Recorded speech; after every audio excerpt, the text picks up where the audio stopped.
Pasti. Otomatis targetnya jadi bertambah buat kami. Ya. Dari video waktu mengembangkan skrip di season 3 ini.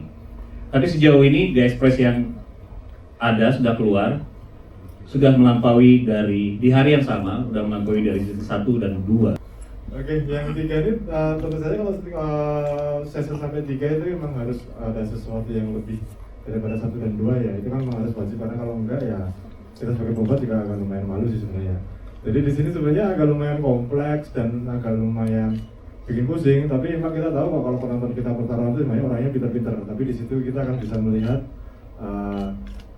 perbedaan dari 1 dan 2 itu ada di kekompleksan ini, tapi itu yang bikin ini jadi berbeda dan lebih bagus lagi sih dari sebelum-sebelumnya. Kalau ngomongin love story atau kalau kita mau sebut manis-manisnya gitu, sebenarnya itu tuh basicnya tetap pertaruhan ini kan sebenarnya kisah tentang keluarga kan, basicnya tetap tentang keluarga gitu.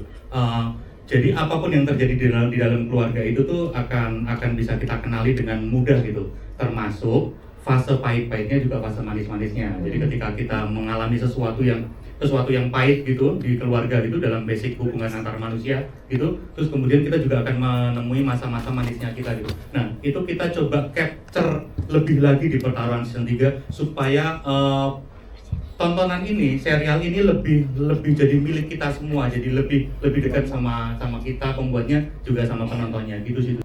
Yang pertama, aku nggak terima mereka dibilang kakak-kakak, jadi mari kita bilang om-om dan tante. Karena aku udah mudahin ya kakak-kakak gitu ya. Yang pastinya dari yang season 1 sampai season 3 ini kan aku dari kecil sampai sekarang udah remaja itu aku seneng banget gitu, karena tiap tahunnya project yang selalu aku nanti itu kayak aduh pertaruhan kapan sih, karena bener-bener aku sama om-om dan tante-tante aku ini Ya, udah ikhlas dipanggil om-om dan tante ya. Iya. tante-tanteku ini aku ngerasa yang bener-bener kayak aku jadi bagian dari mereka gitu, jadi keluarga mereka, karena mereka juga nge-treat kayak aku ponakan mereka, adik mereka, jadinya seneng banget gitu. Hal apa sih yang paling kamu pelajari dari kakak-kakak ini di lokasi syuting, on set maupun lagi break bersama dengan kakak-kakak ini? Jujur banyak banget, karena pembahasan mereka itu macam-macam. Ada misal soal makanan sehat, olahraga, entah apa, pijat di mana yang bagus itu kan digarap. Adegannya kan intens ya, banyak action di sini jadi langsung ya. Tapi pokoknya yang paling aku itu sih apa ya, dari kesopanan sih aku gitu, karena ini apa ini namanya? Om Elsan ini dia tuh dari season 1 sampai season 3 ya. benar-benar dia yang ngajarin aku kayak cara jadi orang yang sopan santun gitu. Kalau misalnya nggak sopan dikit pasti dimarahin sama dia. Oh, kapan itu? Ya, season 2 tuh guys, season 2 itu aku nakal banget. Jadi hitungannya kayak lebih, bukan nakal banget sih, tapi kayak offset gitu, aku lebih petakilan banyak macam gitu season 2. Jadi kadang kalau aku rada songong gitu, yang ingetin dia. Oh, diingetin ya. Jadi sama matematika juga gitu kan. belajar matematika di set. Aku ajarin Iya, benar. aljabar gitu. Wah, aku pertama kali ditawarin tuh langsung kayak excited, semangat, tapi juga deg-degan karena kan IP-nya udah sebesar ini nih. Yes. Jadi pasti deg-degan dan wah, tepuk tangan nggak sih pertarungan Iya dong. Wah. Jadi ya pasti ada nervousnya, tapi selama proses reading sampai ke syuting tuh sangat menyenangkan sekali dan aku di welcome dengan hangat, kayak nggak jadi anak baru gitu. Aku juga banyak ngobrol sama Om Aming kalau soal eksplorasi karakter tuh kan kita bapak anak nih, jadi kita banyak ngobrol tentang dinamika anak ayah ini nih yang sebenarnya aku karakternya keras kepala tapi tetap longing for love. Jadi walaupun kita nggak main acting doang, kita juga ngerasain kalau hubungannya itu beneran. Aku suka banget karakter aku sama Om Aming di pertaruhan series 3 ini karena menurut aku ini adalah tontonan yang hubungan yang fresh dan baru menurut aku. Oke, sebelum membahas hubungan ayah dan anak ya. Iya. Maaf hari ini saya lupa di botox.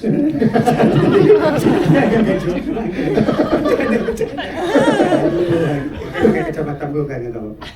Hubungan ayah dan anak ya. Ya, yang pasti benar kata Ali, kita banyak ngobrol, terus kita banyak nge-breakdown karakter masing-masing, terus menciptakan hubungan seperti apa supaya agak berbeda, karena kan karakter si Kalkun dan Dolar ini kan emang sama-sama quirky, unik gitu kan. Terus pokoknya hubungan yang bisa dibilang berbeda lah. Penasaran? Tonton aja pertarungan sih. Yang pasti ya pertama kali ditawarin di sini kayak oh my god, pertaruhan. Wih, one of the biggest action series gitu kan ya. Dan itu bikin wah, waktu membuktikan kembali bisa untuk kembali ke fitrah gitu. Kembali ke kodrat. Ini loh saatnya gitu. Dan itu karakter juga menantangkan, berantem di seling terbang, guling-guling kebakar, pokoknya gila. Kalau nggak diedit ya. Pokoknya Such an Honor bisa ikut bagian dari keluarga besar pertaruhan. Dan terima kasih buat semuanya. Bisa menerima orang baru, video, Pak Fajar, Pak Sinung dan semua yang terlibat di sini. Terima kasih. Ya kita telepon-teleponan, kita ngobrol gitu kan. Terus ceritanya spoiler gak ya? Enggak. Jadi ceritanya spoiler. Pokoknya dikit ya single parents lah. Jadi kita single parents di kampung Cikaka, Cici Kakak, harus hati-hati pas bagian W kan. Ya itu benar-benar apa ya, seorang spoiler gak ya? Dia seorang yang emang memimpin kampung Cikawe gitu kan. Ini emang karakternya kampung ya agak-agak berpolar dikit gitu kan. Terus dia salah satu sesepuh ketua di kampung Cikawe yang akhirnya bertemu dengan Ejan dan kawan-kawan. Seperti apa pertemuannya, saksikan terus. Mungkin kalau soal karakter di sini aku tidak bisa menjelaskan lebih dalam karena sebenarnya banyak banget rahasia-rahasia yang kalian harus tahu kalau sudah menonton nanti. Cuma mungkin kalau membangun emosinya itu dari readingnya sama Mas Fajar juga, sama Mas Sinung juga, kita udah ngomongin dari ada beberapa fase gitu, dari awal yang masih seperti apa, fase kedua tuh seperti apa, itu karena emosinya juga berubah-ubah gitu. Jadi persiapan yang dalam itu pada saat kita reading udah mulai mengatur-ngatur, oh dari part ini ke ini itu nanti kita masuk fase 1, part ini ke ini kita masuk fase 2. Dan begitu juga dengan karakter yang lain juga, ke karakter yang lainnya, ke Elzan ataupun ke Ara, itu ada fase-fasenya juga, dari yang pertama seperti apa ketemu mereka, lanjut seterusnya gitu. Ada banyak, cuman mungkin kalau yang dari episode 1 yang paling gak bisa move on, mungkin adegan Garpu bisa dilengserkan ke saya. Aku kan anak baru di sini ya. anak mahasiswa ya.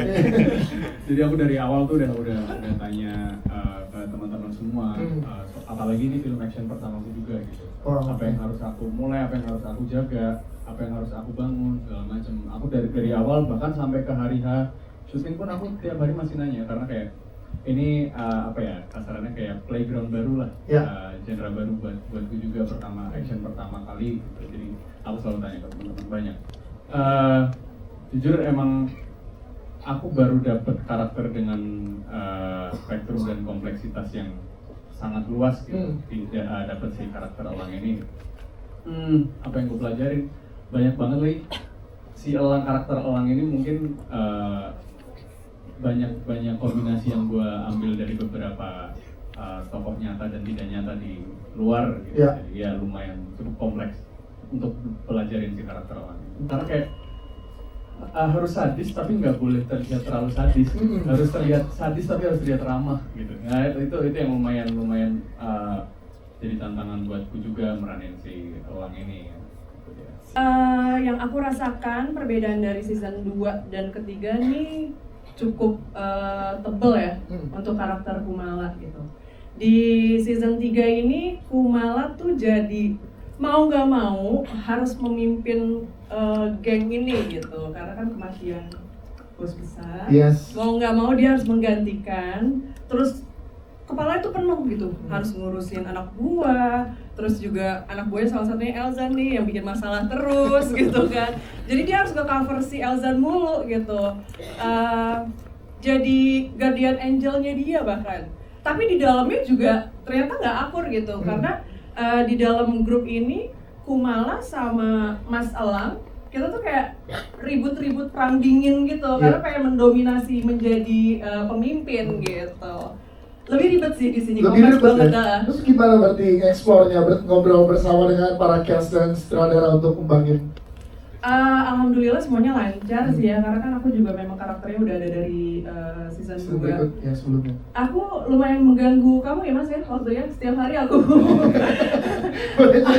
aku kayak ini apa, penelpon pinjol gitu kayak Mas, gimana nih Mas, episode 1, episode 2, episode 3 selalu aku kayak nanya terus kebetulan kan aku screen time-nya banyak juga sama Elang dan Elzan gitu, dan alhamdulillah kita chemistry juga mudah gitu dipermudah. Oke, buat di season 3 ini mungkin kalau pas season 2 kan yang merasa diperebutkan adalah Ara ya, karena ada si karakter Bio Wanda.